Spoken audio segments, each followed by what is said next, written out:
So a few weeks ago, I talked about this once already, and now in just a couple of days, the wait is over. The time is now. We are finally going to get to see it.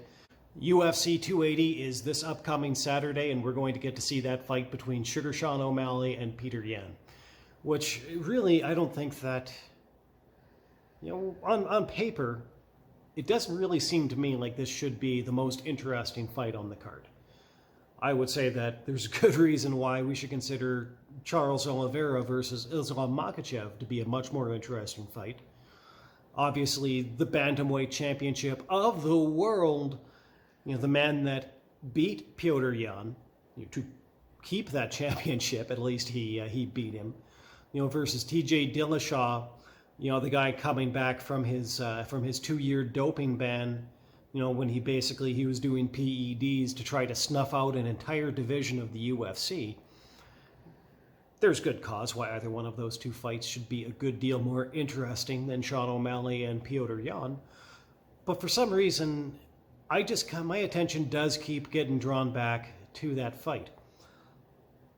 And not because I think that Sugar Sean O'Malley is the star that he thinks he is, because I don't think that he is. I don't think that Sugar Sean O'Malley has done anything to really earn the kind of stardom that he's claiming for himself. In fact, I think that some of the things that he's had to say are absolutely absurd. Like in a recent interview, his manager and his coach was basically saying that the reason why Sean O'Malley hasn't fought outside of Las Vegas up until this point is because the UFC wouldn't give him the kind of money that he thinks he's worth to go travel across the world. Which is kind of an outrageous thing to say because, quite frankly, Sugar Sean O'Malley has yet to do anything in this sport that actually would demonstrate that he's worth the kind of money that he seems to be demanding to go fight anywhere other than Las Vegas. No, he might be about to go out and fight one of the top 2 contenders in his weight division. The guy who was formerly the bantamweight champion of the world. But outside of that, how many top 15 guys has he ever actually fought? Fought 2. Arguably lost both fights out. I mean, really, he's only ever fought 2 top 15 guys in the UFC. And arguably, he lost both fights. Now, I know that his fight with Pedro Munoz was ruled a no contest. But the fact of the matter was that he lost that first round, pretty much in every judge's scorecards.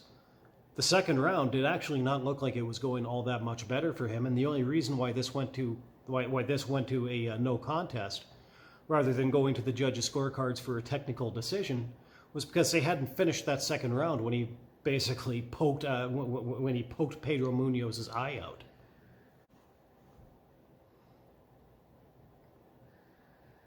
So in my books, I count that fight as a loss. So really, there's no really good justification for Sean O'Malley to be on this pay-per-view, fighting Petr Yan instead of being on, maybe even in the main event of a UFC fight night, but fighting on free TV, just to earn his stripes in the sport. But I mean, Dana White and the UFC do seem to be pretty convinced that this guy is a star.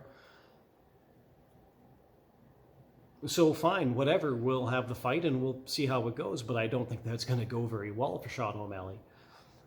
I try not to make any kind of, I try not to make predictions on this channel because, when I was doing it before, they didn't work out, but I have to be honest with you.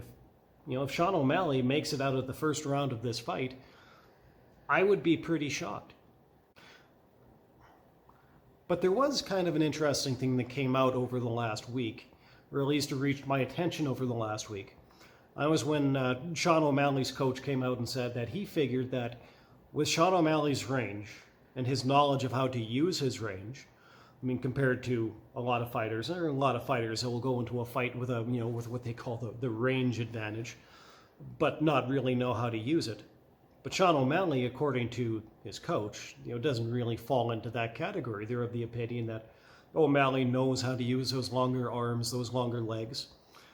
And he seems to think that it's possible that Sugar Sean O'Malley could go out there and make Petr Yan look stupid. And as Chael Sonnen would have it, and I think that this is probably the likely case, is that in his opinion, Sean O'Malley, he has to go out there and he has to win this fight in the first minute. If it goes longer than 1 minute, which would be longer than what he went against Chito Vera, but if it goes longer than 1 minute, then Petr Yan is basically going to pick him apart over the remainder of the fight.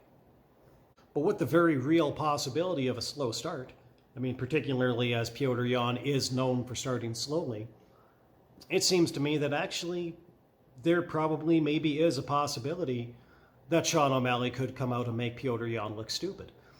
I mean, the other side of it is that we are talking about Petr Yan here. I mean, you know, he is definitely, you can see it in the way that he lost his championship to Aljamain Sterling in the first place. Yeah, this guy is not the sharpest guy on the block. You know, you could say hello to him, and I think that he might be stuck for an answer.